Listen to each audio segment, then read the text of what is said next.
Hello, it is 3 o'clock on Monday, April 20th, 2020, and I'm pretty annoyed right now because I made a video that was like 15 minutes, and then when I played it, for some reason, my voice sounded like a robot, staticky. So I think it's because my phone was near it. So it was obviously something that, my higher power was like, nope, don't be posting that, Stephanie. That doesn't sound good. So I didn't, whatever.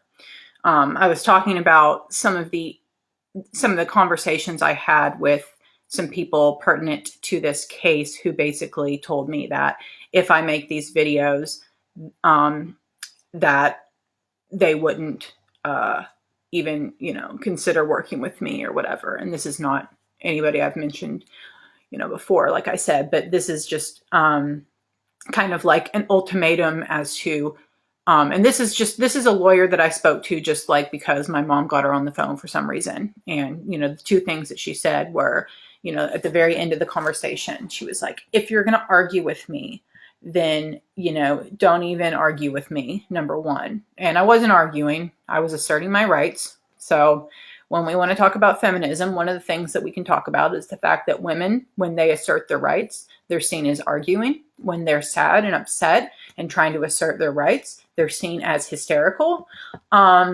angry, why shouldn't women be allowed to have anger? Can't we feel the same feelings that men feel? Don't we? Yes. And on the other side of that, why can't men feel sadness?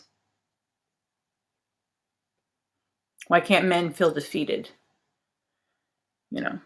So I don't feel well today. I do feel defeated. I do. I feel just any day that after my mom goes and sees Rosalie, it's just like, I just feel like so bad, because I know she misses me and I know that she's wondering why I'm not there. And I don't believe that anybody's telling her why I'm not there.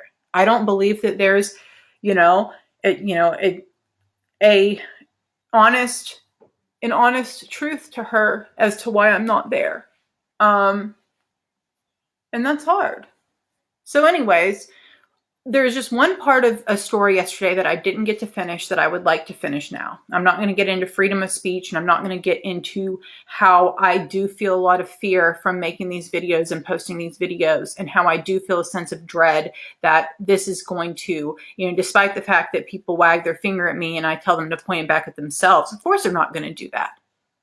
Of course they're going to, try to, what I would think, dig deeper into my past or dig deeper into, this or that, whatever, and put me in front of a judge and humiliate me publicly while also kicking me out of the door again of my daughter's life. So yes, I'm feeling a lot of fear. That every day that goes by, more and more fear. And there's just nothing I can do about it right now, today, except for, get out and take a walk or something. So my computer's about to die, so let me tell you the story I'm trying to tell you.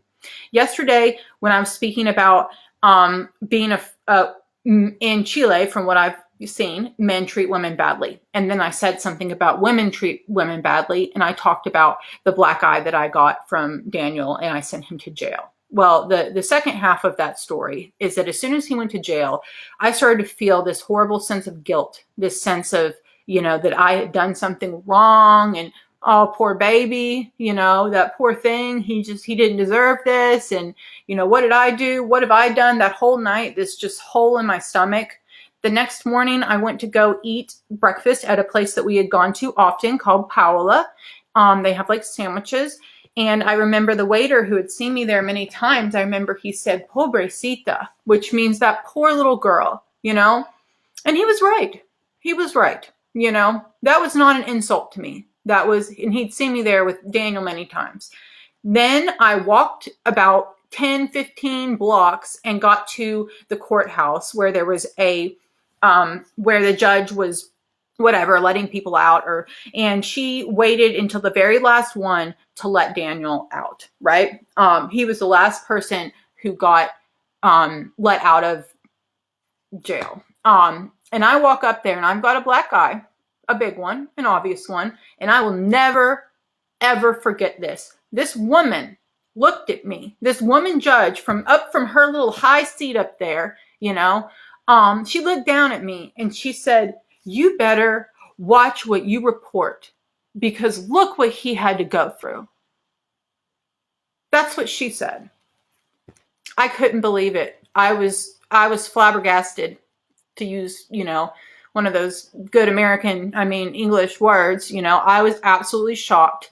I was offended. I'll never forget it. Never. Just like I won't forget the black eye. Just like I won't forget, watching Daniel hit Rosalie with a brush. Or, and we'll get into this later, but the last straw that I had with Daniel and the way he was treating Rosalie, I was at his apartment because I had to go over there. I had to keep some sort of relationship with him after I left him the first time. And this is when I didn't realize how abusive he was of Rosalie. And and that's because I was standing up for her and then he would turn to me and I just didn't realize. It's, hindsight's 2020. That's another thing that I'm afraid of the judge bringing up. Well, if he's an abuser, why did you leave her with him while you finished school? Well, I didn't know, it was so bad for me. And I was so tired of her seeing him treat me in a bad way.